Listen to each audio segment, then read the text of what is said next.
میں اس رحمت للعالمین کی شان میں کیا بیان کروں.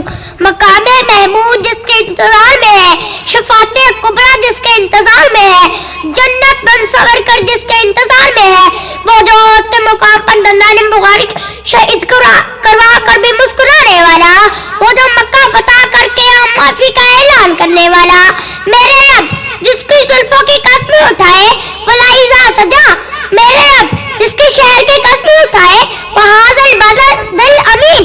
کیوں نہ میرے رب کبھی حفیظ کہے، کبھی خلیل کہے، کبھی یاسین کہے، کبھی طٰہٰ کہے، کبھی مزمل کہے، کبھی مدثر کہے. ہاں صدر علی وقار، آج اس رحمت للعالمین کی امت کو درد میں سجدوں میں روتا ہوا دیکھتی ہوں، پر افسوس کہ آج اس کی امت تفرقوں میں بٹی ہوئی ہے، ایک دوسرے کے لیے سینوں میں نفرت بھری ہوئی ہے. اب اس رحمت للعالمین کی امت کے ہونا ہوگا جتنا لب سے نہ ملتا ہے نام محمد کے سبب، کاش ہم سب مل جائے اس نام محمد کے سبب، کاش ہم سب مل جائے اس نام محمد کے سبب. شکریہ.